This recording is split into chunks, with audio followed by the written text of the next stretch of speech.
Euzubillahimineşşeytanirracim. Bismillahirrahmanirrahim. Değerli insanlar, əziz müsəlmanlar, Allaha təslim bəndələr, Allahın salamıyla salamlayıram hamınızı. Assalamu aleykum. Bugünkü bizim Qur'an-ı Kerim dərsimiz, Qur'an-ı Kerim söhbətimiz, Qur'andan mövzular, Qur'andakı bizim ibrət alası məsələlər, Qur'andakı öyüd və nəsihətlər bizim bu barədə olacaq. Qur'andakı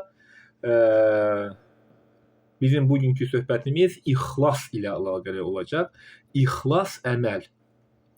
İxlas dediyimizdə etdiyimiz ibadətləri sırf Allah rızası üçün, Allahın rızasını qazanmaq üçün edilən bütün ibadət, yaxşı işlər və əməllərdir. Bizim ixlas əməllərimiz. Allah Taala qiyamətdə kimin nə sahib olduğunu, zənginliyi, uşaq sahibi olduğunu bunlara baxmır. Allah Taala bizim ixlasla etdiyimiz əməllərin təqvasına baxacaq.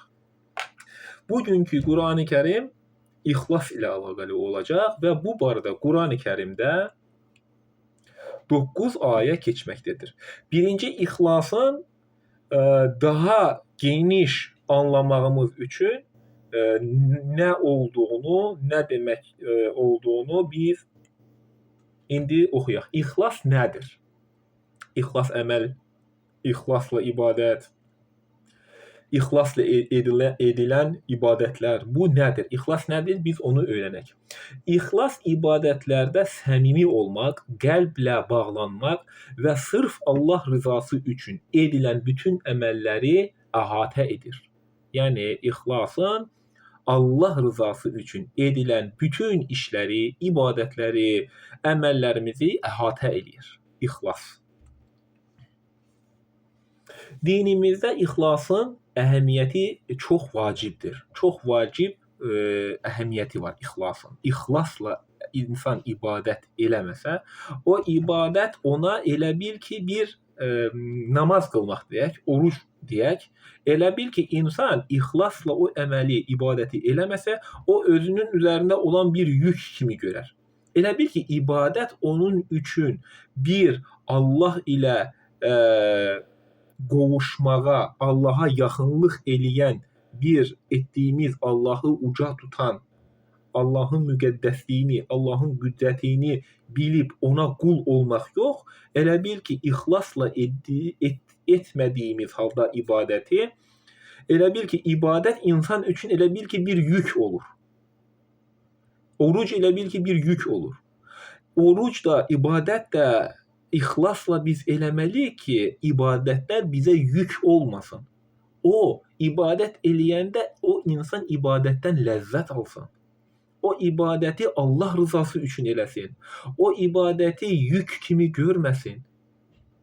Allahı sevərək, onu uca tutaraq, onu müqəddəs tutaraq yalnız Allaha edilən ibadətlər bunlardır ixlas əməllərimiz.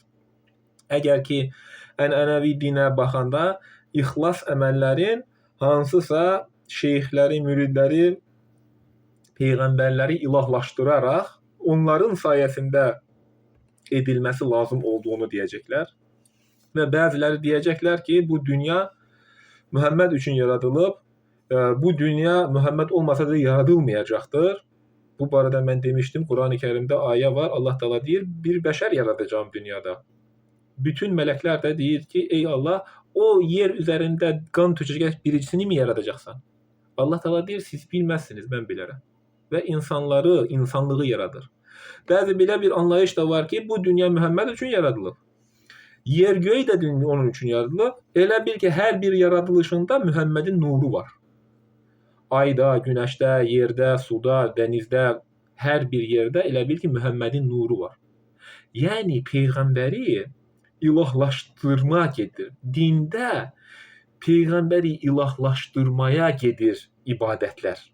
Onlar da ixlas əməl sayırlar, amma ixlas əməlin yalnız sırf Allah rızası üçün edildiyi əməllər olduğunu Qur'anda bildirdiyi halda insanlar, ənənəvi din anlayışında olan insanlar ixlas əməllərin kimin sayəsində kiminsə hörməti ilə hansısa ölmüşləri və yaxud da diri olanlar, müridlər, şeyxlər, təriqətlər və yaxud da digər silsilələr onların əli ilə biz Allaha yaxınlıq eləməliyik kimi gördüyümüz amillər biz də bilirik ki, bu ixlas əməldir. Əziz müsəlmanlar, Allah Taala deyir, ona heç kəsi tay tutmayın. Allah Taala deyir, yalnız ona biz dua edək. Ya İyyaka na'budu və İyyaka nesta'in biz hər zaman daim Qur'andan namaz qılanda oxuyuruq. Biz yalnız Allaha ibadət edir və yalnız ondan kömək diləyirik. İyyaka na'budu və İyyaka nesta'in. Yalnız ona ibadət edir və yalnız ondan kömək dilədiyimiz halda bizə nə vadar edir ki, kimlərinsə sayəndə biz dini öyrənməyə çalışaq və yaxud da kimlərinsə sayəsində biz Allaha yaxınlıq eləyək. Allah Taala deyir ki, qulluğu yalnız Allaha edin. Qulluğu yalnız mənə edin, Allah Taala deyir. Belə dediyi halda biz niyə dini araşdırmırıq, dini öyrənmirik və yaxud da hansısa bir məclisdə bir oturanda sual verəndə həmin özlərini dini xadimi və yaxud da dindar molla zənn eləyən insanlar deyəcəklər ki, sənin dini anlayışın yoxdur, sən bu sualı verə bilməzsən. Sorğulama, sual soruşma belə haqqımızı əlindən alıblar. Bugün biz elə bil ki, robotlaşmışıq. Robot kimiyik. Kimsə dini özünə uyduracaq və insanlar da uydurduqları dinin dalınca gedəcəklər. Əziz müsəlmanlar, möhtərəm, Allaha təslim bəndələr, mən sizi Qur'ana çağırıram. Mən özümə heç kəsi çağırmıram. Bir məclisdə oturmusunuzsa, orada külli miqdarda təriqət, məzhəb, qruppa, əhl-i sünnə, əhl-i şiə bu parçalanmalar olacaq. Bu parçalanmalar bizi bir-birimizə düşmənləşdirir, bizi bir-birimizə soyudur. Məzhəbləri dinləşdirməyin. Elə bil ki, məzhəb alimlərin, imamların üləmə deyirlər, o alimdir. Hər bir alim də, hər bir üləma da günah əhlidir. Bu dünyada günah olmayan hiçbir insan yoxdur. Hər hansı bir üləma da olsa, hər hansı bir insan da olsa, onun günahı var. Onun dediyi ilə biz 100% ona təslim olmalıyıq kimi bir anlayış yoxdur. Əgər mən sizə bugün danışıramsa Quran ayələri, mən demirəm, mən nə deyirəmsə onu eləyin. Mənim dediyimi bir siz araşdırın, görün mən nə deyirəm. Mən sizi pisliyə, razvrata çağırmıram. Mən sizi haqqa, qurtuluşa çağırıram. Təslimiyyətə çağırıram. Çünki bir müsəlman ibadətlərini ixlas ilə etmədiyində bu sadəcə bir göstərişdən ibarət olar. İxlas əgər ibadətdə yoxdursa, o ancaq göstəriş olar. Allah kimin ixlasla, kimin sırf göstəriş üçün etdiyini çox yaxşı bilir. Kimin ixlas sahibi və yaxud da kimin göstəriş üçün etdiyini Allah Taala yaxşı bilir. Çünki qəlbləri bilən odur. Çünki Allah Taala bilir. Qəlbləri bilən odur. Məqsədi Allahın rızasını qazanmaq olmayan hər türlü ibadət boşa edilən ibadət olur. Məqsədi Allahın rızası qazanmaq olmayan hər türlü ibadət boşa edilən ibadət olur. Məqsədində Allah rızası əgər yoxdursa ibadətin, boş bir şey olur o. Məqsədində Allah rızası olmalıdır. Namazda, orucda, ibadətdə, insanlarla ünsiyyətdə, insanlarla danışanda, dini insanlara təbliğ eləyəndə ixlas olmalıdır. Dini özündən uyduraraq, öz ağlı ilə fətva vermək olmaz. Mən demirəm məzhəblərin görüşlərini elə bil ki, onları kənara atın. Onlar görüşlərini bildiriblər imamlar, biz isə cəmaat onların görüşlərini məzhəbləşdirərək, məzhəbləri də dinləşdirərək, dində fətvayı məzhəblərdən götürürük. Quran elə bil ki, yalnız ərəbcəsi musiqi ilə oxuyan, ağlayaraq oxuyan, və yaxud da hansısa məclislərin açılış kitabı olan kitab olaraq biz onu görürük. Ancaq biz onu nə qədərini anlayırıq? Nə qədərini onu biz anlamağa çalışırıq? Nə qədərimiz onu oxuyuruq? Oxuyanlarımız var. Mən ərəbcə oxumağınıza qarşı deyiləm. Ərəbcəniz nə qədər oxuyursunuzsa, o Qur'anı Allah rızası üçün Azərbaycan, Rus, Türk anlayan dilində oxuyun ki, siz anlayasınız. Siz bəzi ibadətləri doğru bildiyiniz yanlış ibadətləri eləyirsiniz, bəlkə də bilməyərək günaha girirsiniz. Əgər mən sizə bugün bunu deyirəmsə, siz də onu eşidirsiniz. Siz də bir götürün Allahın kitabını araşdırın, baxın. Allah Taala həqiqətən uydurma din anlayışında olanların söhbətinə, onların fətvalarına Allahın hökmü oxşuyur ya da yox. Günümüzdə molla tipli insanların dediyi uydurmalar, Allahın haqq olan, hidayət rəhbərində olan ayələr onların dediyinə oxşuyur ya da yox. Bir araşdırın. Bu dünya elə bil ki, Muhammed üçün yaradılıb. Hər bir yaradılışında da Muhammedin nuru var. Qur'anda belə bir şey görürsünüzmü? O Qur'anda belə bir şey varmı? Allah Taala belə bir şey demədiyi halda niyə biz deyirik? Sonra deyirsiniz ki, Hristiyanlar İsa'nı ilahlaşdırıblar. Müsəlmanların 99% məzhəbçiləri Muhammədi ilahlaşdırıblar. Şəfaəti lüzma adı altında şəfaəti ondan istəyirlər, köməyi, dəstəyi yalnız ondan istəyirlər. Bütün mövlüdlərdə də onu yardıma çağırırlar. Bəs bu Hristiyanlardakı İsa'nı ilahlaşdırmaya oxşamırmı bugün bizim müsəlmanlarda Muhammədi? Muhammədi biz ilahlaşdırmırıqmı belə etdiyimiz halda? Bizim ağzımızdan şəfaət ya Allah niyə çıxmır? Allah Taala Qurani Kərimdə deyir, şəfaət tam olaraq Allaha məxsusdur. Yəni zastupniçeство sizə olacaq dəstəyim, köməyim, yardımım, elə bil ki, arxa çıxmaq deyək. Şəfaət belə bir deyək.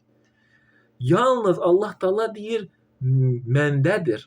Ya şəfaət tam olaraq Allaha məxsusdur. Biz niyə o şəfaəti peyğəmbərlərə, müridlərə, şeyxlərə və digər insanlara aid eləyirik? Ey ağıl sahibləri! Mən sizi Qur'ana dəvət eləyirəm ki, siz anlayasınız. Mən özümə dəvət eləmirəm heç kəsi və yaxud da mən heç kəsdə düşmən rəftarı eləmirəm. Mənim heç bir düşmənim yoxdur. Mənlə düşmən olmaq istəyənlər ola bilər. Çünki mənim dediyimdə dində mənfəət qazanmaq yoxdur. Mən demirəm. Mən hər zaman Allahın ayələrini danışıram. Allahın ayələrini danışan insan dindən mənfəət qazana bilməz. Bəzi insanlar dindən mənfəət qazandıqlarına görə Allahın ayələrini görməməzliyə gələnlər vardır. Bəqərə 159-da Allah Taala necə deyir? Bəzi insanlar olacaq, Qur'anı anlayarlar, oxuyarlar, Allahın hökmlərini görərlər və onlar onu görməməzliyə vurarlar. Həmin o insanları Allah lənətləyər.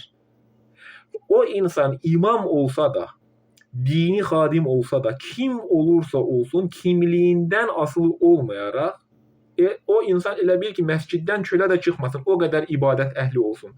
Əgər o Allahın ayələrini görməməzliyə vurarsa, Bəqərə 159, Maidə 47, görməməzliyə vurursa, Allahın lənəti onun üzərinə olar. Sonra Allah Taala Maidə 47-də yenə deyir ki, Allahın ayələri ilə hökm etməyənlər, məhz onlar kafirlərdir. Allah Taala bu ayələri bizim üçün göndərdiyi halda biz niyə ayələri oxumuruq, anlamırıq, baxmırıq, araşdırmırıq, niyə öyrənmirik? Sorğulaya da bilmərik.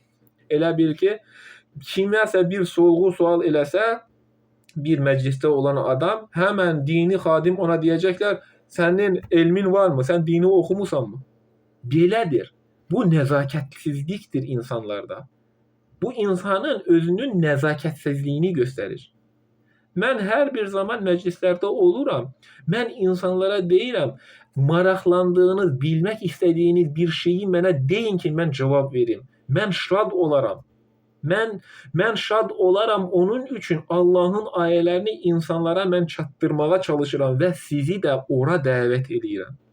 Ancaq dini özlərinə uyduranlara siz sual verə bilməzsiniz. O sizə həmən deyəcək ki, sən onu bilə bilməzsən, sən alim deyilsən, sən oxumamısan, sənin savadın da yoxdur, Quranı anlaya da bilməzsən. Belə təhqir eləyən dini xadimdən siz nə gözləyə bilərsiniz? Peyğəmbərlər dini təbliğ eləyəndə Musa əleyhissalamdan misal götürüm. Firon özünü ilah zənn eləyirdi. Elə bil ki, özünün Allah olduğunu deyirdi. Allah Teala Musanı ona peyğəmbər olaraq göndərdi və dedi ki, Quran ayəsi var. Firavunla mülayim davran. Onunla sərt davranma. Onunla yumşaq davran. Sən fərz elə. Allah Teala kafirə peyğəmbər göndərir və deyir ki, o kafirlə mülayim rəftar elə. Bizim nə qədər dini xadimimiz insanlarla danışanda mülayim rəftar edirlər. Nə qədərimiz? Niyə bu ayələri onlar görmürlər? Görürlər. Görməməzliyə vurduqlarına görə Bəqərə 159-cu ayəsində Allah Taala onları lənətləyəcək. Yəni dışlayacaq. Yəni onları uzaqlaşdıracaq. Cəhənnəm oduna atacaq onları. Mən də bugün Quran ayələri gördükdən sonra onu görməməzliyə vursam, kiminsə xətrinə dəyəcək deyə mən onu deməsəm, kiminsə xətrinə dəyib o məndən inciyəcək deyə mən onu deməsəm, kiminsə qarşısında mənim hörmətim itəcək, onun üçün bu Quran ayələrini mən danışmayacağam kimi məndə elə bir fikir ortaya gəlsə, mən əgər o ayələri danışmasam, Allah Teala deyir, Quran ayələrini görməməzliyə gələnləri lənətləyəcəyəm deyir. Həm o Allah Teala lənətləyəcək, həm mələklər onu lənətləyəcək. Və Allah Teala'nın hökmləri ilə hökm etməyənlər məhz onlar kafirlərdir, Allah Teala deyir. Bunun üçün əziz müsəlman, bacı qardaşlar, Allah rızası üçün Quranı anlayan dilində oxuyun. Azərbaycan dilində danışırsınızsa, Azərbaycan dilində onu oxuyun. Bəzi tərcümə səhvlər var, mövcuddur. Əfsuslar olsun ki, onu da məzhəb imamları o günə gətiriblər. Tərcümə eləyənlər o məna veriblər ora. Ancaq günümüzdə tərcümə üzərində çalışan Allah rızası üçün Allaha təslim bəndələr var və onlar tezliklə bu məsələni də düşünürəm ki, qaydasına qoyacaqlar.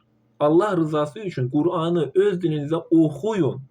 O zaman məzhəbçilik olmayacaq, bir-birinə qarşı düşmənçiliyiniz olmayacaq. Elə bil ki, özününkünü özgələşdirməyə çalışmayacaqsınız. Bu səbəblə hər müsəlman Allah rızası üçün etdiyi bütün ibadətlərin, əməllərin, xidmətlərin tam bir ixlas ilə edilməsi gərəkir. Bir də dini insanlar təbliğ edəndə imam və ya dindən danışan insanlarla mülayim danışmalı, mülayim rəftar eləməlidir, gözəl şəkildə danışmalı, bağıraraq, çığıraraq yox. Gözəl şəkildə izah etməlidir, özündən uydurmaları yox. Dindən insan əgər danışacaqsa, Qurandan danışmalıdır. Qaşqabaqlı, bağıra-çağıra, aqressiya ilə din təbliğ olunmur. Bayaq dediyim kimi, Allah Teala Musayı Firavuna göndərəndə onunla mülayim davran deyir. Onunla yaxşı davran deyir. Nə qədər təbliğçilərimiz var belə mülayim olan? Görürükmü? Yox. Sual verəndə sən bilməzsən, sən sus, sənin dini bilgin yox, sən öyrənə bilməzsən kimi təhqiramiz ifadələr işlədərək sən Quranı anlamazsan, o qədər ağlın da yoxdur deyərək sizi elə bil ki, inkar edənlər də olacaq. Sizi elə bil ki, ignorировать edənlər də olacaq. Çünki Allah bütün peyğəmbərlərə əmir edir, siz insanlara dini gözəl şəkildə izah edin. Bu Allahın bütün peyğəmbərlərə əmridir. Dini insanlara təbliğ edəndə gözəl şəkildə təbliğ edin. Hətta Allah Musa peyğəmbəri bayaq dediyim kimi Firavunu göndərəndə Allah Musaya Firavunla yumşaq davranmayı buyurmuşdur. İndi biz nə qədərimiz peyğəmbərlərin təbliğ etdiyi kimi təbliğ edirik, nə qədərimiz peyğəmbərlərin insanlara dini təbliğ eləyəndə olduqları mülayim, yumşaq, onlar kimi olan dini təbliğ eləyən nə qədər dini təbliğ eləyənlərimiz var. Peyğəmbərlərimiz qədər yumşaq, mülayim, rahat şəkildə insanlarla davrananımız varmı? Yoxdur. Var, çox az. Dindən sual verə bilməzsən. Elə bil ki, sual verdinmi, sən onu anlamazsan, sənin onu anlamağa, Quranı anlamağa qədər sənin ağlın yoxdur. Quran elə bil ki, çətin bir kitab olaraq onun bir mənası, bir sözü 10 məna verir, sən onu anlamazsan, onun üçün bir söz 10 məna verdiyinə görə sənin ağlın kəsb eləməz hansı ayədə nə keçdiyini. Quran ikili anlatım sistemi var Quranda. Bir ayə digərini izah eləyir. Və siz onu Fatihədən başlayaraq oxusanız da yenə siz anlayarsınız onu. Fatihədən Nas surəsinə qədər Quranı oxusanız, anlayaraq oxusanız, təfəkkür edərək oxusanız, siz onu anlayarsınız. Yoxsa ərəbcəsi üzərindən musiqi ilə ağlayaraq və yaxud da avazla oxusanız, oradan bir şey anlaya bilməzsiniz. Biri Qurandan bir söz deyəndə onu dərhal susturmaya çalışacaqlar ya da WhatsApp qruplarından kənar etdirməyə çalışacaqlar. O Quranistdir deyəcəklər. Bu da Qurandan söz eləyən, Qurandan referans gətirən bütün insanların yaşadığı hallardır. Siz birinci dinləyin nə deyir, nədən söhbət edir. Həmin Qurandan sizə misal gətirən insanı bir dinlədinizmi? Nə deyir dediyini dinləmirsiniz. Həmən onu uzaqlaşdırırsınız özünüzdən. Hamınızda yox. Qurandan söhbət eləyəndə ağıl sahibləri var ki, mənim onlara böyük hörmətim var. Ağıl sahibləri Allah rızası üçün Allahın ayələrini anlamaq istəyənlər var. Allahın salamı onların üzərinə olsun. Onlara qurtuluş olsun. Amma inkarçıları da mən qurtuluşa çağırıram.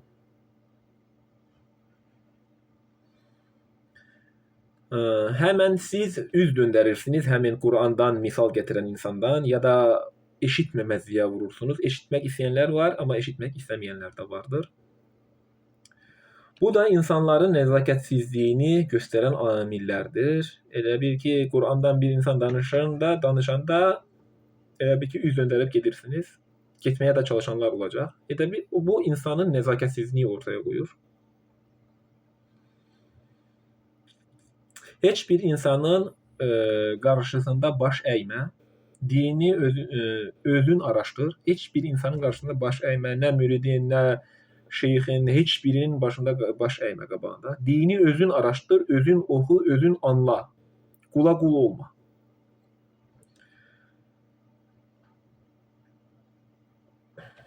Heç vaxt qula qul olma, Allaha qul olma. Mənim heç düşmənim yoxdur. Mənə düşmən olmaq istəyənlər var. Bəlkə də onların mənə qarşı mən niyə Qurandan misallar çəkdim deyə elə bil ki, məni qrupadan silənlər var, məndən uzaqlaşanlar var. Elə bil ki, mənimlə danışmaq istəməyənlər var. Belə insanlar var. Amma ağıl sahibləri də var. Mənim dediyimi anlamaq istəyən ağıl sahibləri də vardır. Belə insanlara hər zaman hörmətim var. Çünki mən insanları Qurana dəvət etdiyimə görə mənə düşmən kəsilənlər var. Mən insanları yalnız Qurana dəvət edirəm. Onlar deyirlər, sən Quran, Quran, Quran deyə başqa bir şey demirsən. Mən başqa bir şey necə deyə bilərəm? Əgər bir söhbət xəstəlikdən gedirsə, hansısa bir xəstəlik deyək, həkim operasiya eləyəcək. Xəstəlikdən söhbət gedən arada mən kloundan söhbət eləyə bilərəmmi? Nə qədər məqsədə uyğun olar? Bir adamlar xəstəliklərdən söhbət gedir, həkim gələcək, operasiya olunacaq. Mən kloundan misal gətirəcəyəm. Akrobatlardan misal gətirəcəyəm. Bu söhbət uyğun gəlirmi? Gəlmir. Əgər biz dindən danışasıyıqsa, yalnız Qur'andan biz misal gətirməliyik. Necə ki, o xəstəyə həkim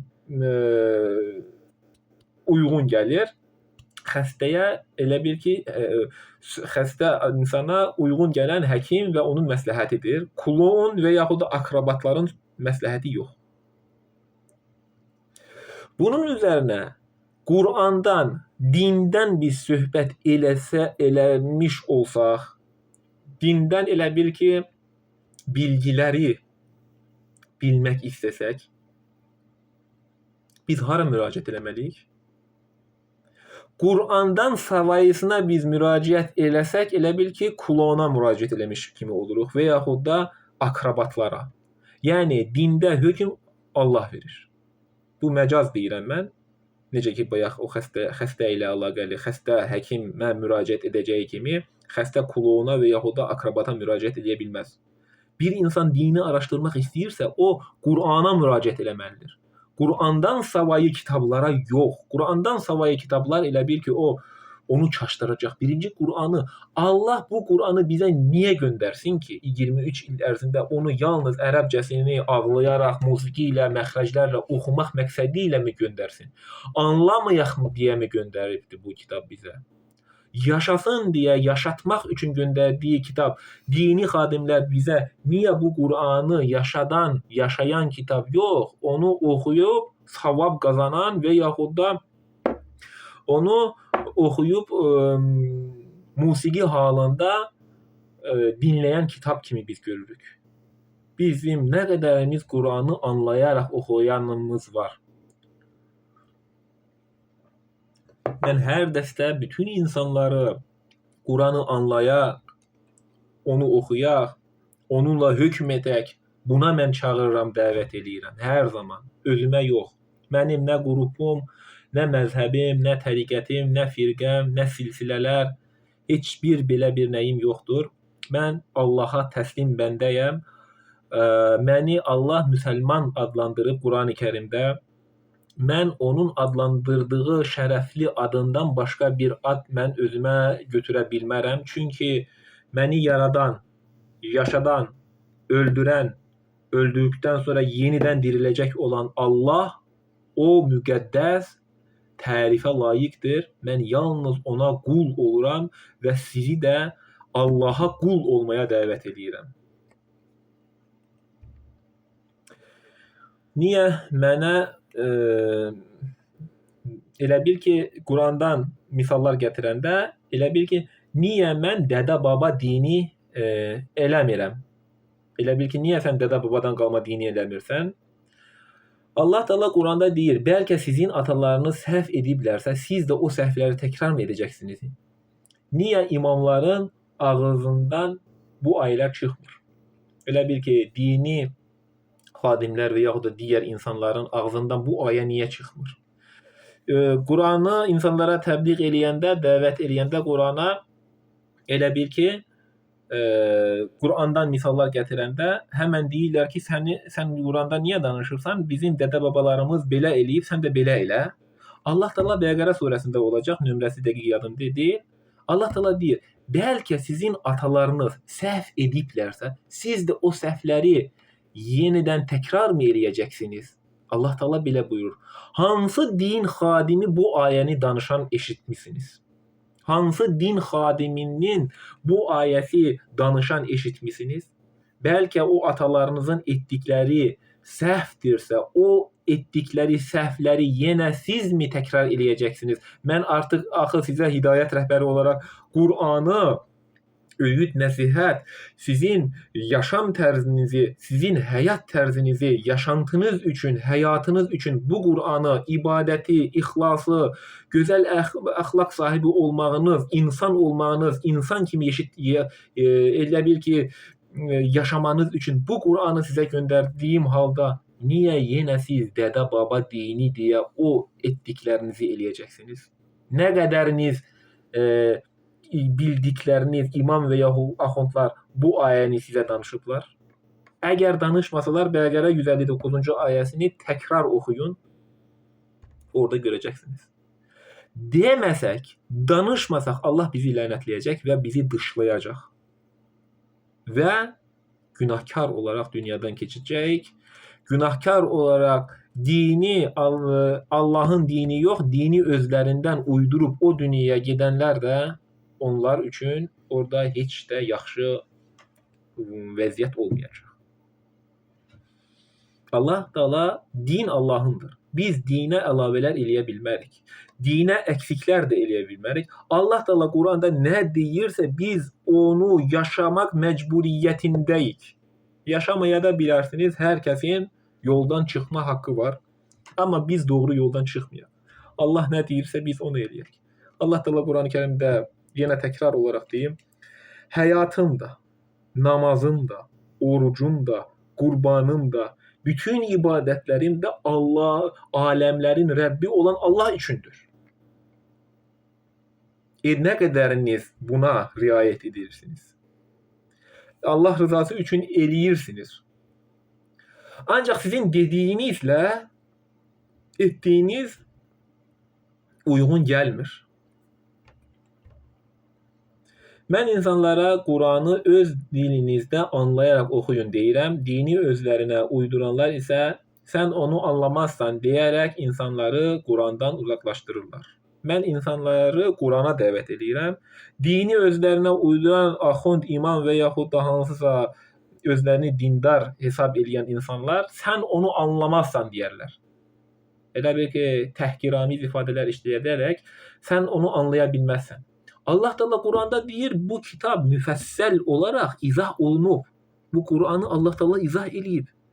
Amma dini özlərinə uyduranlar deyəcəklər, sən bunu anlamazsan. Sən onu oxuma. Sən Qurandan misallar gətirmə.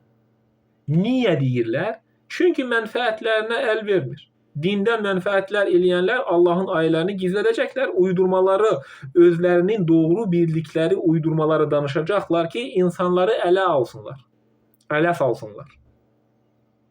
Hər kəs özünün doğru bildiyi uydurmaları danışır.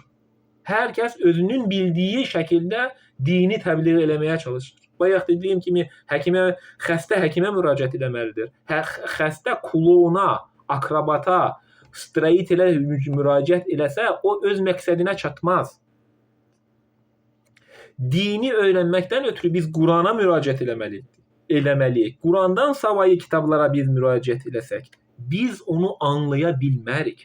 Mən sizi Quranı oxumağa, onu anlamaya, yaşamağa, yaşatmağa, həyatınıza keçirməyə, Quran əxlaqı ilə əxlaqlanmağınıza çağırıram. Başqa bir şeyə yox. Mən özümə heç kəsi çağırmıram. Məni dinləməyə də bilərsiniz.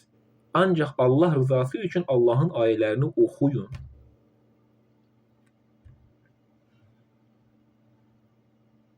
Mən insanlara Quranı öz dilinizdə anlayaraq oxuyun deyirəm. Dini özlərinə uyduranlar isə sən onu anlamazsan deyərək insanları Qurandan uzaqlaşdırırlar. Quranı elə bil ki, çətinləşdirirlər. Anlaşılmaz kitab olduğunu deyirlər. Mən sizə onun anlaşılan, başa düşülən, yaşanılan kitab olduğunu deyirəm.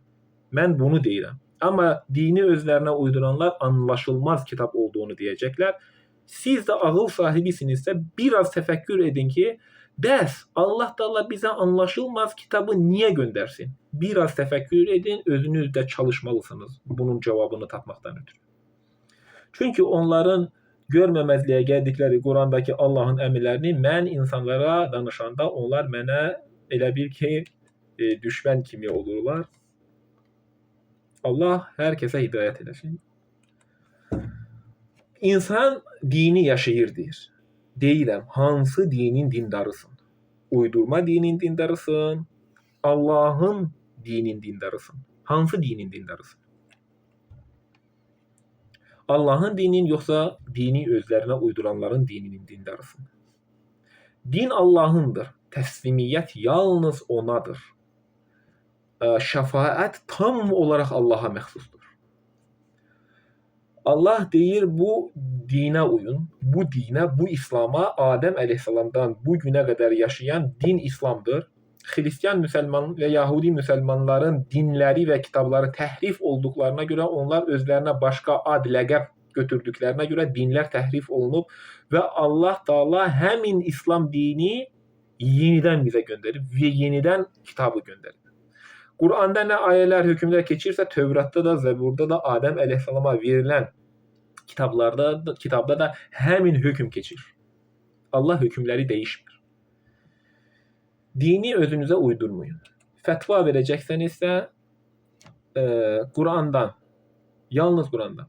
Necə ki, xəstə həkimə müraciət edəndə o öz müalicəsini tapır, o gedib steroid ilə müraciət eləmir, xəstə olanda biz də ruhumuzu qidalandırmaqdan ötürü uydurmaları biz ruhumuzu qidalandırmağa çalışsaq, o mütməyin olmaz. Qəlb mütməyin olar. Yalnız Quran yoluyla, Allah Taala deyir, Quran yolunu gedənə nə qorxu, nə üzüntü var.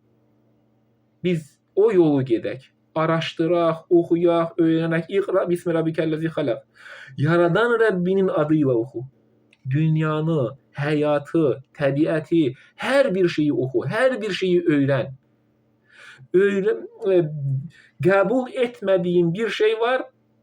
İnsan elə bil ki, sən onu bilməzsən, öyrənə bilməzsən, bilmədiyin bir şeylər var. İnsan bilmədiyi bir şeylər ola bilər insanın. Ancaq oxusa, hər bir insan bilmədiyi şeyləri bilər. Bizim başımıza gələn bəlalar biliksizliyindəndir, oxumamağımızdandır, anlamaq istəməməyimizdəndir. Kimsə belə deyib, belə eləyərək yaşamağımızdandır. Sən kimsələrin sözü ilə niyə yaşayırsan, oturursan? Əziz müsəlmanlar, Qur'ana yönələk, hidayət rəhbərimizə yönələk, Allahın hökmləri ilə hökmləyək, Allah nə əmr eləyibsə onu eləyək, ona əlavələr eləməyək. Allah Taala bu dini tamamlayıb, dinə əlavələrə ehtiyac yoxdur. Əlavələr eləsəniz, bil ki, inkar eləyirsiniz, bil ki, Qur'ana zid hərəkət edirsiniz. Allah nə deyirsə o, onu uca tutun. Yalnız ona qul olun. Qula qul olmaq olmaz. Necə ki, xristianlar İsa'nı şəfaətçi görürlər, müsəlmanlar da, bu barədə də yenə mən deyirəm, yenə də danışıram, müsəlmanlar da Muhammed Peyğəmbəri şəfaətçi görürlər. Görək ki, o minlərlə insanı şəfaət eləyəcək. Osman 70 min, Ömər 50 min, hələsinin hər bir bu xəlifələrin də hər birinin nə qədər minlərlə şəfaət edərək cəhənnəmdən cənnətə çıxaracağı iddia eləyən, uydurmaları danışanlar var. Hardan çıxarırsan bunu? Hardan? O 7 min, 5 min, milyon insan, hər Ömər, Əbu Bəkir, Osman, onlar elə bil ki, Allahın cəzasından, Allahın cəza verəcəyi anı onlar onu Allahdan götürüb cənnətə qoyacaqlar. O gün hökm yalnız Allahındır. Allah Quran-ı Kərimdə deyir ki, atanın övlada, övladın atasına fayda verməyəcəyi gündən qorxun. Atası övlada, övladı atasına fayda verməyəcəyi gün hansı gündür o? Qiyamət öldükdən sonra diriliş. Bizi də Quranla xəbərdar edir. Niyə biz anlamırıq, anlamaq istəmirik? Bəzi dini özlərinə uyduranlar hər zaman sizə deməyə çalışacaqlar ki, Quranı siz anlamazsınız. Qurandan sizin anlaşılmayacaq şəkildə çəkdikləri elə bil ki, Qurandan sizin anlaşılmayacaq şəkildə caydırıcı olaraq məna çıxararaq sizi Quranı anlaya bilməzsiniz deyən Quranın anlaşılmaz kitab olduğunu deməyə çalışanlar olacaqdır. Əfsuslar olsun ki, çox insan belədir. Az bir insan Quranı dəvət edənlər var. Siz belə insanlara aldanmayın. Niyə? Allah anlaşılmaz bir kitab bizə göndərsin. Niyə Allah Taala göndərsin? Quranda ikili anlatım sistemi var. Bir ayet diğer ayetini izah edir, bayaq dediyim kimi. Bunun üçün Qur'anı təfəkkür edərək oxumanız kifayətdir. Anlamanız üçün Qur'anı təfəkkür edərək Azərbaycan dilində oxuyun və anlayın. Allah Taala nə deyir? Zikr nədir? Zikr bir şeyi çox təkrar eləmək deyil. Zikr doğru bilgiləri beynimizdə yaşayaraq, beynimizdə tutaraq yaşamaqdır. Zikr odur. Mən sizə Qur'anın anlaşılan, başa düşülən, bizim yolumuza bir ışık olan, yolumuzu aydınladan, qəlbləri aydınlaşdıran, ölü qəlbləri dirildən, anlayaraq özümüzü tərbiyə və ruhumuzu qidalandıran bir hidayət rəhbəri olduğunu deyirəm Qur'an-ı Kərimi. Onu anlayaraq öz dilinizdə oxuyun. Azərbaycan, Rus, Türk dillərində hər zaman sizi dəvət edirəm buna. Sizə Qur'anı, onu siz anlamazsınız deyən kim olursa olsun o şeytanın özüdür. Bəqərə 159'da Allah Teala deyir. Qur'anı anladıktan sonra onu gizlədənlər və onun anlatmayanların üzərinə Allah lənət eləyər. Sonra Maide 47'də deyir Allah Teala, Allahın hökmləri ilə hökm etməyənlər məhz onlar kafirlərdir, fasıqlardır deyir. Allah bizə belə dediyi halda biz niyə Qur'anı anlamaq istəmirik, niyə oxumuruq, niyə araşdırmırıq? Quran ayələrinə keçək. Əl-Əraf 26. Ey Adəm oğulları, sizə ayıb yerlərinizi örtəcək libas və bəzək düzək nazil etdik. Təqva libası isə daha xeyirlidir. Təqva libası da bizim əməllərimiz daha xeyirlidir, təqva libası. Bu Allahın dəlillərindəndir. Bəlkə düşünüb onlardan ibrət alasınız. Ey Adəm oğulları, şeytan əcdadınızın ayıb yerlərini özlərinə göstərmək məqsədi ilə aldadaraq libaslarını soyundurub cənnətdən çıxartdığı kimi sizi də aldatmasın. Adəm və Havvanı aldadaraq cənnətdən çıxarıblar. Adəm də Allaha üsyan eləyib, Allahın qadağan etdiyi meyvəni yeyərək Adəm Allaha üsyan eləyib. Sonra Adəm tövbə eləyib və Allah Taala onları bağışlayıb bu dünyaya göndərib, iblisi də onları da. Şübhəsiz ki o və onun nəsli sizin onları görə bilmədiyiniz yerlərdən görürlər. Onlar bizi görürlər, biz isə nə mələyi, nə şeytanı, nə iblisi, nə cinləri biz görə bilmirik. Onlar bizi görürlər, biz onları görə bilmirik. Onlar bizi aldadırlar. Onlar bizə, beynimizə pis fikirlər yeridirlər, iblis, şeytan. Onlar bizi bir-birimizə düşmən etdirməyə çalışırlar. Dində ixtilafı yayaraq dini bölməyə çalışırlar. Bunlar kimlər eləyirlər bunlar? İblislər eləyir. Həqiqətən biz şeytanları iman gətirməyənlərin dostları etdik. Onlar yaramaz əməl etdikləri zaman atalarımız belə gördük. Allah da bizə bunu əmr etmişdir deyərlər. Allah yaramaz əməlləri əmr etməz. Yoxsa Allaha qarşı bilmədiyinizi danışırsınız. Rəbbim ədalətli olmağı əmr etdi. Hər səcdə etdiyiniz yerdə üzünüzü ona tutun və Allaha dini məhz ona məxsus edərək dua edin. Dini Allaha məxsus edərək. Allah Teala Quran-ı Kərimin Araf surəsinin 29-cu ayəsində belə deyir. Sizi ilk dəfə yaratdığı kimi dirildəcəksiniz. Allah öz bəndələrinin bir qismini doğru yolda olduğunu bildirər, digərlərinə isə haqq yoldan azmaq layiq görüldü. Çünki onlar Allahın qoyub şeytanları özlərinə dost tutdular və elə güman etdilər ki, doğru yoldadırlar. Həmçinin dini özlərinə uydururlar da belə. Allah Teala bizə seçim verib. Bu barədə mən söhbət eləmişəm. Yaxşını da pisi də. Allah Teala heç bir insanı pis yaratmır. Allah Teala hamısı Allaha təslim yaradır. İnsan yaşadıktan sonra, böyüdükten sonra ya inkarçı olur, ya iman əhli olur. İnkarçına da Allah Teala şans verib, iman eləyənə də şans verib. Ağıl, biz ağlımız təfəkkür edərək, düşünərək seçimimizi özümüz eləyirik. Və mənim günahımdan bir başqası da mən cavabdeh deyiləm. Mənim günahımdan heç kim cavabdeh deyil. Və yaxud da bir başqasının günahından mən cavabdeh deyiləm. Hər kəs qazandığını özü görəcək.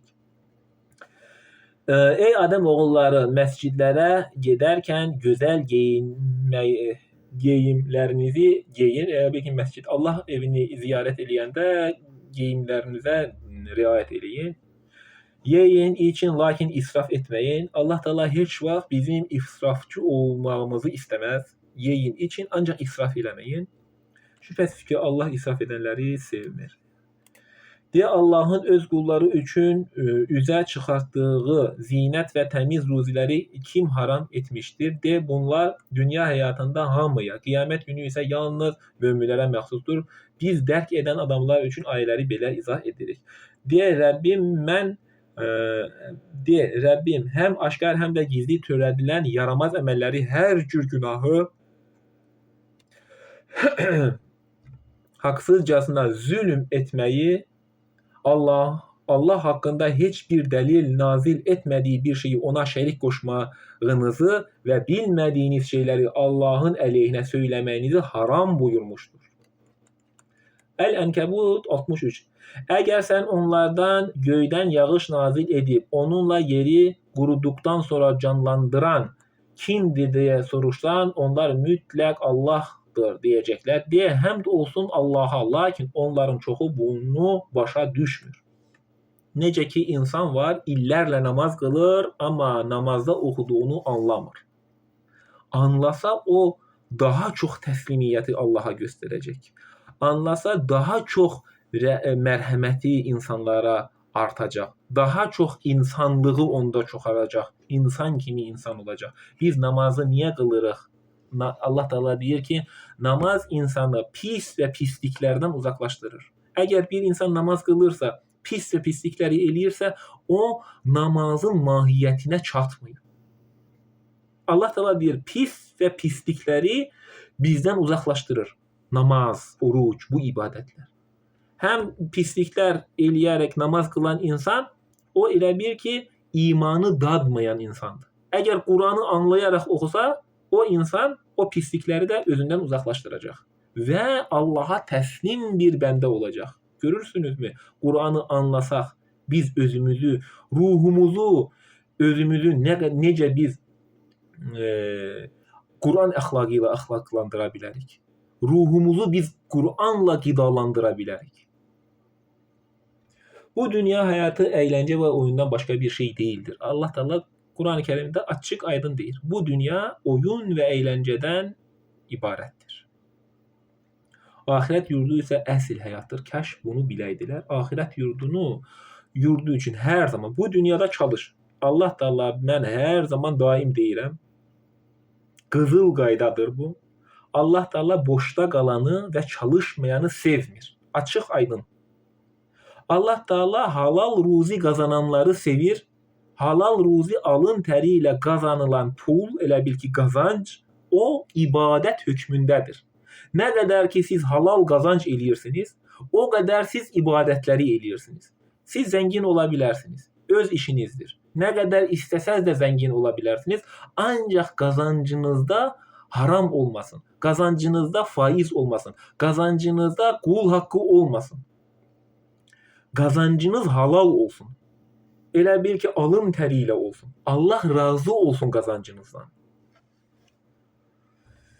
Onlar gəmiyə mindikləri zaman dini yalnız Allaha məxsus edərək ona yalvarırlar. Allah onları xilas edib quruya çıxan kimi yenə də ona şərik qoşurlar. Hətta kafirlər belə təyyarə və gəmiyə mindikdən sonra Allaha təvəkkül edirlər. Elə bil ki, kafirlər də belə eləyirlər. Gəmiyə, təyyarəyə mindikdən sonra təvəkkül edirlər.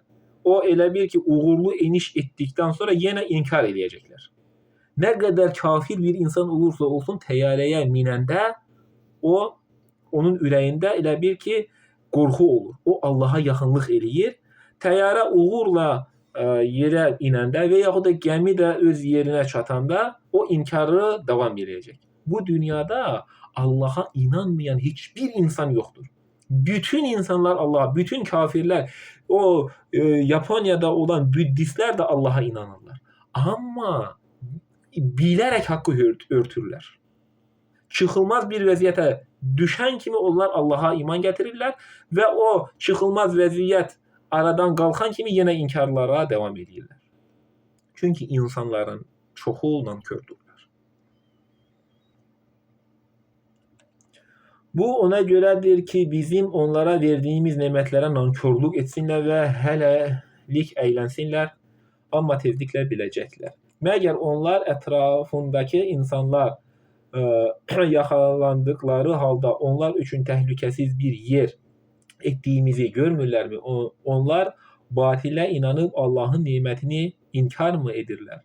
Allaha qarşı yalan uyduran və yaxud özünə haqq gəldikdən onu yalan sayan kəsdən daha zalım kim ola bilər? Nə qədər gözəl, ağla batası, nə qədər ibrət alası bir ayə deyir Allah Taala göndərib. Ənkəbut 68. Allaha qarşı yalan uyduran və yaxud özünə haqq gəldikdən onu yalan sayan kəsdən daha zalım kim ola bilər? Buyurun Allahın ayəsi. Burada siz nəyi anlamırsınız? Hər bir şey aydın şəkildə Allah Taala deyir. Əziz müsəlmanlar, Quranı oxuyun. Cəhənnəmdə kafirlər üçün yer mi yoxdur? Qurandakı Allahın ayələrini bildiniz, yenə də üz mü çevirəcəksiniz? Quranı öz dilinizdə anlayaraq oxuyun ki, bəlkə nicat tapasınız. Qula qul olmayın. Allaha qul olun. Uğrumuzda cihad edənləri mütləq öz yolumuza yönəldəcəyik. Şübhəsiz ki, Allah xeyirxah əməl sahibləri ilədir. Loğman 31.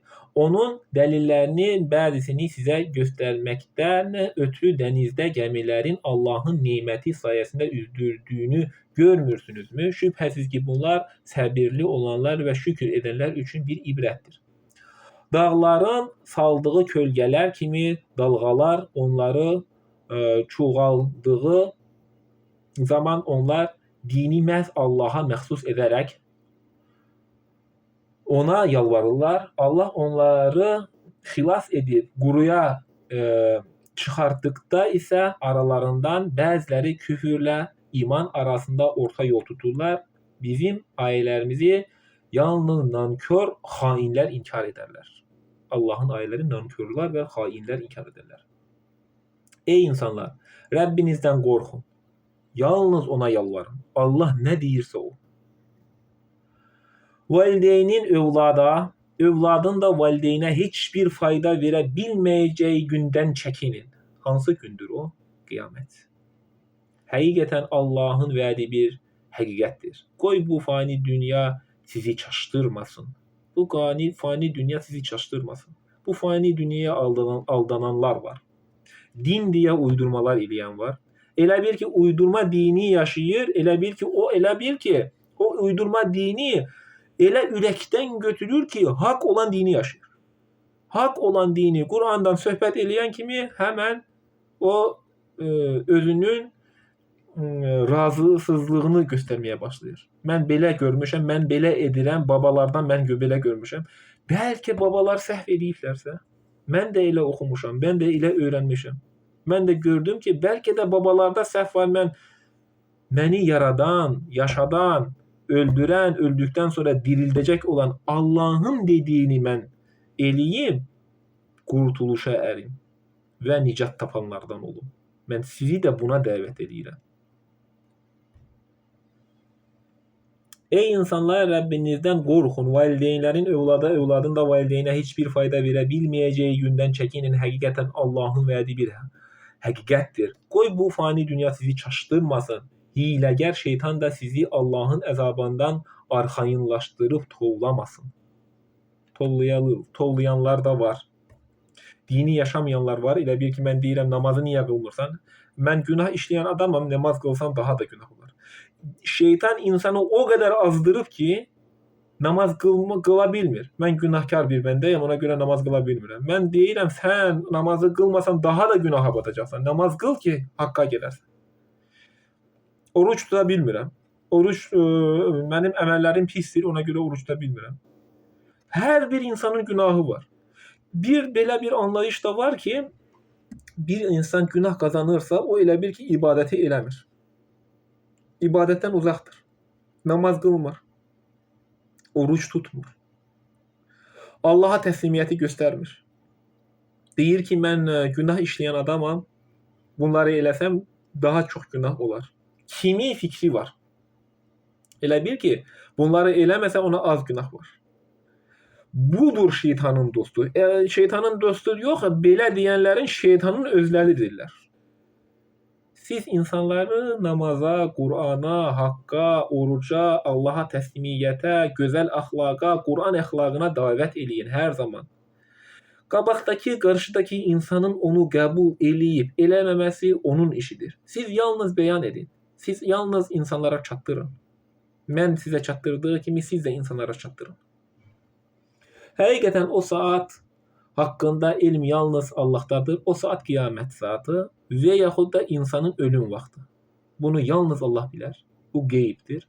Yağışı o yağdırır və bətnlərdə olanı o bilir. Heç kəs sabah nə qazanacağını bilə bilməz. Heç kəs sabah yatdıqdan sonra duracağını da bilə bilməz. Nə qazanacağını yox, duracağını da bilə bilməz. Heç kəs harada öləcəyini də bilə bilməz. Kimin nə zaman və harada öləcəyini heç kəs bilə bilməz. Allah isə şübhəsiz ki, biləndir, xəbərdardır. Əl-Bəqərə 159. Kitabda insanlara bəyan etdiyimiz açıq aydın dəlilləri və doğru yol göstərən ayələri nazil etdikdən sonra onları gizli saxlayanlara həm Allah lənət edir, həm də lənət edə bilənlər lənət oxuyurlar. Yalnız tövbə edənlər, əməllərini islah edənlər və haqqı bəyan edənlər istisnadır. Mən onların tövbəsini qəbul edirəm. Allah Taala deyir, mən tövbələri qəbul edənəm, rəhimliyəm. Allah Taala Quran ayələrinin əksəriyyətində özünün rəhimli, mərhəmətli və tövbələri qəbul edəcəyini, günahların bağışlayacağını deyir. Bəzi insanlar var ki, Allah Taala deyir Quranda günahları bağışlayacağam. Belə dediyi halda onda insanlar günahlar eləyə bilərlər. Günah eləməkdə sərbəstdirlər. Çünki Allah Taala Quranda deyir ki, günahları bağışlayacağam. Belə caydırıcı Qurandan sizə misallar gətirənlər olacaq. Allah Taala deyir Quranda günahları bağışlayaram. Quranın başlama ayələri də Bismillahla başlayır. Rəhimli və mərhəmətli olduğunu Allah Taala deyir. Günahları bağışlayacağını Allah Taala deyir. Tövbə eləsəniz, İxlas əməl eləsəniz, bugünkü söhbətimiz ixlas əməllə əlaqəlidir. İxlas əməl sahibi tövbələr eləsəniz, pisliklərdən çəkinsəniz, yaxşıları eləsəniz, yaxşılıqları eləsəniz, Allah Taala deyir, etdiyiniz günahları bağışlayacağam. Kafir olub kafir kimi də ölənlərə Allah, mələkləri və bütün insanların lənəti olsun. Kafir olduqdan sonra, öldükdən sonra tövbənin bir faydası yoxdur. Onlar bu lənətin içərisində həmişəlik qalarlar. Onların əzabı yüngülləşdirilməyəcək və onlara möhlət də verilməyəcəkdir. Sizin məbudunuz tək olan ilahdır, Allahdır. Ondan başqa məbud yoxdur, Allahdan başqa ilah yoxdur. Allah birdir, yeganədir. Yalnız biz ona ibadət edirik və yalnız ondan kömək diləyirik. Və arada Allah ilə arada heç bir rabitəçi, təriqətçi, peyğəmbər, heç bir şeyx, mürid Allah ilə arada qoya bilməzsiniz. Peyğəmbərlərin missiyası yalnız özlərinə vəhy olanana onlar uyarlar və bizə də onu çatdırarlar. Onların bir başqa dində bir başqa rolları yoxdur. Peyğəmbərlər dində hökm verə bilməzlər. Dində hökm verən yalnız Allahdır. Allah nə deyirsə o. Peyğəmbərlər yalnız özlərinə nə uyursa onlar onu eləyirlər. Peyğəmbər Muhammed əleyhissalam Fatiməyə öz qızına nə deyir? Sən qızım, hədisdir bu, Buxarıda yəqin keçmiş olar. Sən qızım, mənim peyğəmbər olduğuma baxma və mənə güvənmə. Elə bil ki, mənim peyğəmbər olduğuma əmin olaraq o dünyada elə bil ki, peyğəmbər olduğum üçün sənə heç bir yardım eləyə bilməyəcəyim. Fatiməyə deyir. Mən sənin atanam, amma axirətdə mən sənə yardım eləyə bilməyəcəyim. Quran ayəsində bayaq oxuduğum kimi övladın valideynə, valideynin övladına fayda verə bilməyəcəyi bir gündən Allah Taala xatırladır bizə. Bunu da öz qızına Fatiməyə Peyğəmbər Muhammed əleyhissalam belə deyir. Mənim peyğəmbər olub da Mənə elə bil ki, qiyamətdə mən sənə yardım eləyə bilməyəcəm. Qiyamətdə mən özümə cavabdehəm. Sən Fatimə, sən özünə cavabdehsən. Mənim əməllərim mənə, sənin əməllərin də sənə. Peyğəmbər özü belə deyir. Bu da hədisdir. Bu hədisi də mən qəbul edirəm. Çünki Qurana uyğundur. Həqiqətən də göylərin və yerin yaradılmasında, gecə ilə gündüzün bir-birinə əvəz olunmasında, insanlara fayda verən şeylərlə yüklənmiş halda dənizdə üzən gəmilərdə, Allahın göydən endirdiyi, onunla da ölmüş torpağı diriltdiyi suda, onun bütün heyvanatı yer üzünə yaymasında, küləklərin istiqamətini dəyişdirməsində və göylər yer arasında ram edilmiş buludlarda başa düşən insanlar üçün dəlillər vardır. Bu hamısı Allahın ayələridir. Allahın göndərdiyi ayələr var, Quran və digər kitablar, yaratdığı ayələr var, dünyada nə varsa. Bizim gözümüzlə gördüyümüz nə varsa Allahın yaratdığı ayətləridir. İnsanların elələri də vardır ki, Allahdan qeyrilərini ona tay tuturlar. Allah Taala Bəqərə 165-də belə deyir.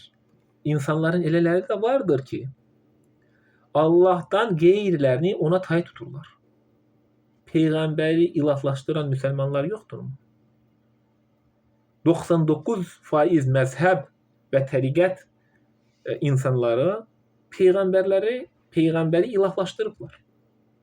Şəfaət-ül Uzma. Osmanı da ilahlaşdıranlar var. Öməri də ilahlaşdıranlar var. Qiyamətdə elə bil ki, onlar bizi şəfaət edib Allahın əzabından onlar bizi qurtaracaq.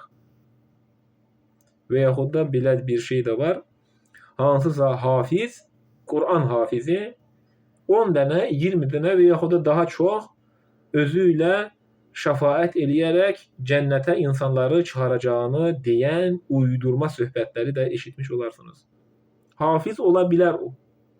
Qur'anı əzbərdən də bilə bilər. Ancaq o özünə cavabdehdir. Başqa bir insanı o özü ilə apara bilməz, yardım eləyə bilməz. Və yaxud da Peyğəmbər. Peyğəmbər öz qızına da deyir, mən sənə heç bir şəkildə qiyamətdə yardım eləyə bilməyəcəyəm. Çünki Bəqərədə keçir ki, övladın atasına, atasının övlada fayda verməyəcəyi bir gündən qorxun. O gün qiyamətdir.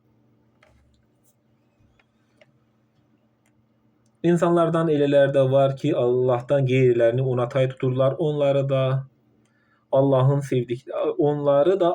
sevdikləri kimi sevirlər. Elə bir ki, hansısa müridi Allah ilə arada aracı qoyaraq onu Allah qədər sevirlər. Bu şirkdir. Bizdə şirk elə bil ki, bütə eləyən sitayiş nəzərdə tutulur. Ancaq bütə eləyən sitayiş şirk. O şirkin görülən şirkdir. O bütə eləyən sitayiş. Görülməyən insanların içində yaşayan şirk də budur. Allah Taala 165-ci ayəsində Bəqərə deyir: onları da Allahı sevdikləri kimi sevirsiniz. Bəziləri də, bəzi qeyriləri də Allaha tay tutursunuz və onları da Allahı sevdikləri kimi sevirsiniz. Yəni şirk eləyirsiniz. O şirki eləməyin. Allaha heç kəsi tay tutmayın. Kimdənsə bərəkət, kimdənsə elə bir ki, qurtuluş, şəfaət istəməyin. Heç bir mürid, heç bir dini xadim bizə yardım eləyə bilməyəcək. Atanın övladın atasına fayda verə bilməyəcəyi bir gündən Allah Taala bizi xəbərdar eləyir. Bu xəbərdarlıq Qurandadır. Rabitəçiləri Allahla arada qoyan şeyxləri Allahla araya kimsə qoysan şirk etmiş olursun. Birbaşa Allahdan istə. Bayaq dediyim kimi bütpərəstlərin etdikləri şirk görünən şirkdir. Müsəlmanların bu şirki də görünməyən şirkdir, amma doğru bildikləri günahlardır. Əgər bir insan səmimi qəlbdən Allaha təslim deyilsə, o dində hansısa insanları elə bil ki, başçı, idarə eləyici, onlar yuxarıda görürlərsə və onların qabağında baş əyirlərsə və ya onların sayəndə, onların yolu ilə, onların üzü suyu hörməti ilə Allahdan istəməyə çalışsa, şirkin içindədir o. İndi necə anlayırsınızsa anlayın. Bu şirkdir. rabitə şirkdir. Allahla arada heç bir şəxsi qoya bilməzsiniz. Birbaşa Allaha dua edin. Niyə Allaha arada bir insanları qoymağa çalışırsınız? Deyəcəksiniz, o Allahın dostudur, o Allah dostudur. Bəs sən düşmənisənmi? Sən də Allaha dost ola bilərsən. İman gətirənlərin isə Allaha olan sevgisi daha güclüdür. Kaş zülm edənlər əzabı gördükləri zaman bütün qüdrət və qüvvət Allaha məxsus olduğunu və Allahın şiddətli azab verdiyini görəydilər. O zaman tabe olunmuş başçılar tabe olunanlardan uzaqlaşacaq, hamı əzabı görəcək və aralarındakı əlaqələr kəsiləcək. Elə bir ki, heç kəsin heç kiməsə faydası olmayacağı bir gündən söhbət edir. Tabe olanlar deyəcəklər, əgər bizim üçün dünyaya dönüş olsaydı, indi onlar bizdən uzaqlaşdıqda əgər bizim üçün dünyaya dönüş olsaydı, indi onlar bizdən uzaqlaşdıqları kimi biz də onlardan uzaqlaşardıq. Beləcə peşman olsunlar deyə Allah onlara özlərinin əməllərini göstərəcək və onlar heç vaxt cəhənnəm odundan çıxa bilməyəcəklər. Ey insanlar, yerdə olan halal və təmiz rüzülərdən yeyin, şeytanın addım izləri ilə getməyin, o sizin açıq-aşkar düşməninizdir. Bugünkü Qurani-Kərim söhbətimiz ixlas əməl ilə oldu. İxlas nə deməkdir? Allaha səmimi qəlbdən eləyən bütün ibadətlər, bütün əməllər, səmimi qəlblə. Biz ibadətdəki ixlası daim qoruyaq. Mən dindaram deyə digər insanlardan özünü üstün görmək bu müsəlmanlığa yaraşan bir əməl deyil. Mən dindaram, digər insanlardan özümü üstün görərək. Mən dindaram, elə bir ki, şeyxəm, müridəm, aliməm, ülamayam. Mən nə deyirəmsə o anlayışlar doğru deyil. Hər bir insanın sorğulama və ya sorğu-sual soruşma, araşdırma haqqı var. Hər bir insan, Allahın ayəti olduğu kimi, hər bir insanın sorğu-sual eləmə hüququ haqqı var və eləməlidirlər.